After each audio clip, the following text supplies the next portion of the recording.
Sejam bem-vindos novamente ao canal. Nessa videoaula iremos trabalhar um tipo de ligação ocorrida entre os átomos, chamada de ligação covalente. Na primeira videoaula que eu enviei sobre esse assunto, eu caracterizei, no geral, os tipos de ligações que os átomos podem realizar, né, como a ligação iônica, a ligação covalente, a ligação metálica. Na segunda videoaula, eu caracterizei apenas a ligação iônica, né, seus pontos particulares. E nessa terceira videoaula, estarei trabalhando pontos exclusivos acerca da ligação covalente, também conhecida como ligação molecular, porque é responsável por formar as moléculas. Vamos lá conhecer um pouquinho mais acerca desse tipo de ligação.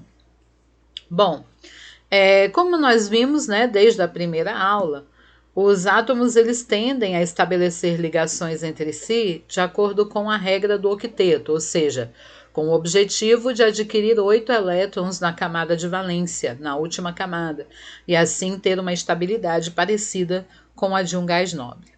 No caso dos átomos que realizam a ligação covalente, eles tendem a compartilhar pares de elétrons para se estabilizarem. Isso acontece porque na ligação covalente ninguém quer perder, todo mundo quer sair ganhando. Então, como é que eles resolvem o impasse? Compartilhando pares de elétrons para se estabilizarem. A ligação covalente ela ocorre entre dois não metais, entre um não metal e o hidrogênio, ou ainda entre dois átomos de hidrogênio, tá? Então, com relação à tabela periódica, são entre esses elementos químicos aí que a ligação covalente normalmente acontece. E essa ligação covalente, ela pode ser representada por algumas fórmulas, como a fórmula de Lewis, também chamada de fórmula eletrônica, que é essa primeira, que mostra os elétrons envolvidos na ligação. A fórmula estrutural plana, ou simplesmente fórmula estrutural, que é representada por um traço. O que acontece? O par de elétrons compartilhados é representado por um traço. No caso do hidrogênio, cada átomo de hidrogênio apresenta um elétron na sua única camada, que é a camada K. O hidrogênio ele não se estabiliza com 8 elétrons, ele se estabiliza com 2. Por quê? Porque ele só tem a camada K e a camada K só suporta 2 elétrons.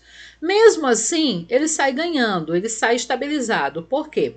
Ao adquirir 2 elétrons na sua única camada, que é a camada K, ele passa a ter uma configuração parecida com a do hélio, que também é um gás nobre, né? O primeiro gás nobre presente lá na tabela periódica. Então, de certa forma, ele também se estabiliza, adquire uma configuração parecida com a de um gás nobre. Então, aqui eu tenho os dois átomos de hidrogênio que vão participar da ligação, cada um deles com seus respectivos elétrons. Né? Isso aqui está indicando que eles estão compartilhando. Esse par de elétrons aqui está sendo usado pelos dois simultaneamente, ou seja, ao mesmo tempo. E esse traço, é muito comum observar a fórmula estrutural plana. Esse traço entre os dois símbolos do hidrogênio indica justamente isso, que eles compartilham um par de elétrons para se estabilizarem. E a fórmula molecular, H2, também chamada de fórmula química ou fórmula mínima, indica que para formar a molécula de gás hidrogênio, são necessários 2 átomos de hidrogênio ligados entre si.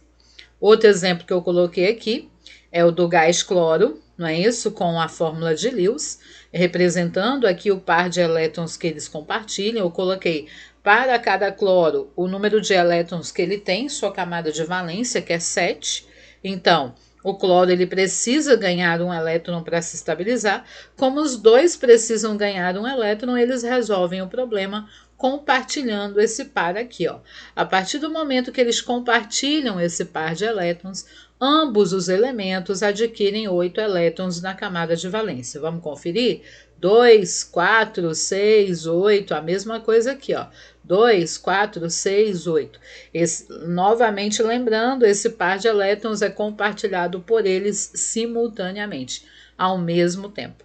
E a fórmula estrutural, onde eu vou substituir os elétrons compartilhados por um traço.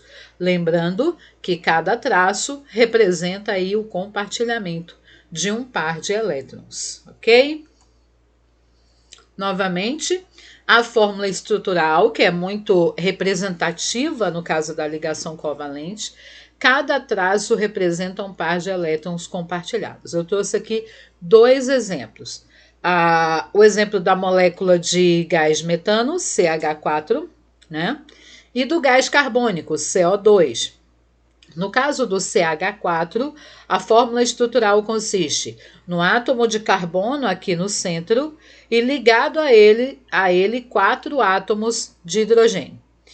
Essa representação aqui, essa fórmula estrutural, indica para a gente que o carbono compartilha 4 pares de elétrons, tá vendo? Ele está bem no centro e a partir desse átomo de carbono eu tenho 4 traços. Então, esses 4 traços indicam que o carbono está compartilhando 4 pares de elétrons.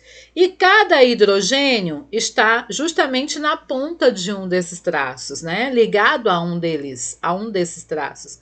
Isso indica que cada hidrogênio compartilha um par de elétrons para se estabilizar, tá bom?